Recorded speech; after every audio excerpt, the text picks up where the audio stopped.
Bonjour, dans cette séquence je vais vous parler de Spring Data et plus particulièrement de sa mise en œuvre avec JPA. Donc Spring Data permet de définir une interface d'accès à des données, par exemple des données stockées avec JPA. Encore une fois, comme souvent dans Spring, le but va être de faciliter la tâche du développeur. Et donc, on va se baser sur un certain nombre de conventions de nommage pour générer, autant que faire se peut, du code et éviter aux développeurs d'avoir à écrire ce code. Donc du code en lien avec l'accès à des données stockées dans JPA. Donc regardons tout de suite sur un exemple comment cela fonctionne. Donc imaginons que l'on a une entité personne qui gère des personnes avec un identifiant, un nom et un âge. Donc on retrouve ici une classe annotée entité traditionnelle. On peut noter par exemple qu'ici, on a défini avec les annotations l'identifiant comme étant une clé primaire de cette entité. Spring Data va fournir la notion de repository. Alors on peut noter que le terme repository est employé très souvent en informatique dans différents contextes, en particulier dans la séquence Maven, nous vous avons parlé de repository également. Ici, le terme repository est différent. C'est un repository spécifique à l'accès aux données JPA. Donc, Spring Data fournit un repository qui va permettre de faire des opérations courantes comme les opérations CRUD dont on a déjà parlé dans une séquence précédente, qui sont en fait des opérations de création, de lecture, de mise à jour et de suppression des données. Donc pour faire ces quatre opérations, Spring Data définit une interface générique qui s'appelle CRUD Repository, avec différentes méthodes, avec une première méthode save qui permet de faire la création et la mise à jour de données, une méthode find_one qui permet de faire de la recherche, donc de la lecture de données, et une méthode delete qui permet de supprimer des données. Alors, cette interface contient de nombreuses autres méthodes qui permettent de faire d'autres manipulations sur les données. Donc on peut remarquer que en fait, cette interface utilise de façon assez extensive les types génériques de Java 5. Et donc en particulier, si on utilise cette interface générique pour définir un repository spécifique à l'entité personne que j'avais définie sur le transparent précédent, bien en fait, il suffit d'écrire une interface personne repository qui étend l'interface CRUD repository précédente. Et ici, la chose importante à noter, c'est que on donne deux paramètres de généricité qui sont le type personne, qui correspond au type de l'entité pour laquelle on veut créer un repository de type CRUD, et un deuxième paramètre de généricité qui est le type long, et ça correspond au type de la clé primaire de l'entité personne.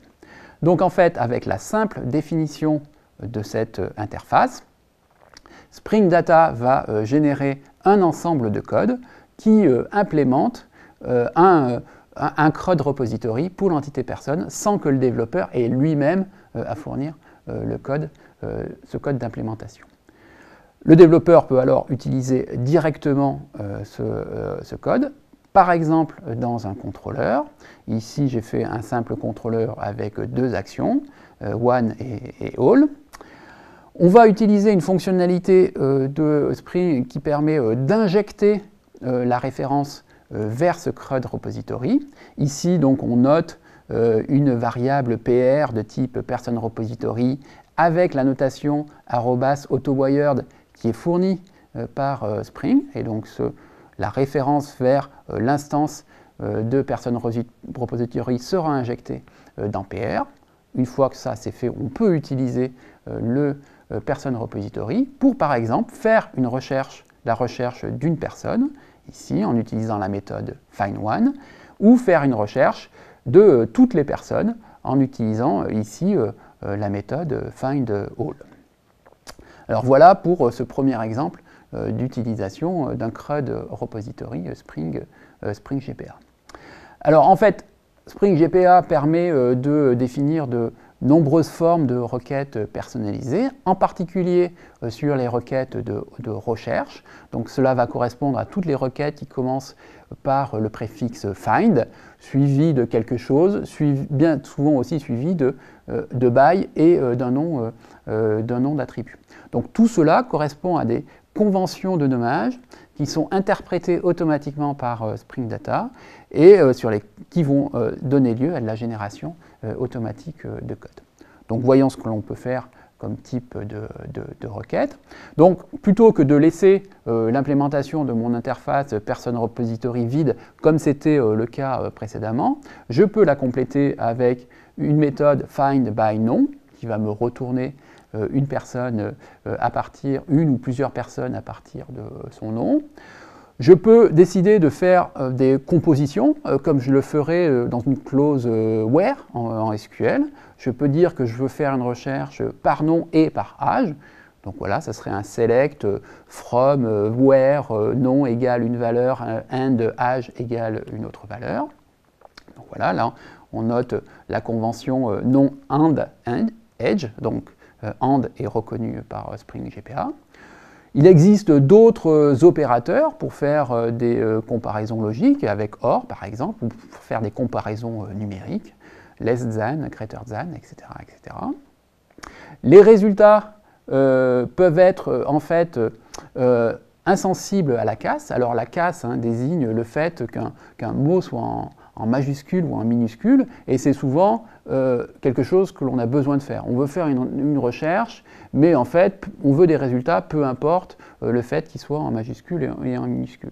Donc pour cela, au niveau de la convention de nommage, Spring Data fournit la partie de mots ignore case pour dire, bon ben là, je veux faire une recherche en ignorant la casse des mots.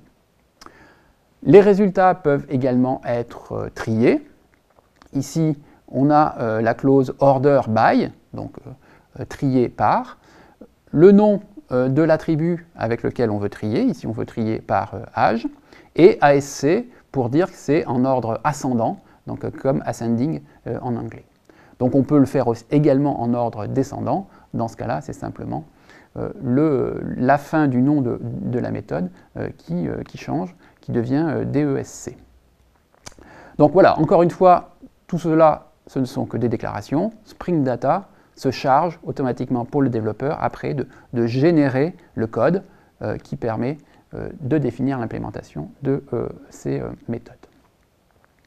Alors, un autre besoin que l'on a de façon courante lorsque l'on fait des recherches sur des données, c'est en fait d'avoir les résultats par lot. Bien souvent, sur une page, quand il y a beaucoup de résultats, on ne souhaite pas afficher tous les résultats, mais on souhaite les afficher par page de 10, 20, 30, 50 ou un nombre quelconque de résultats.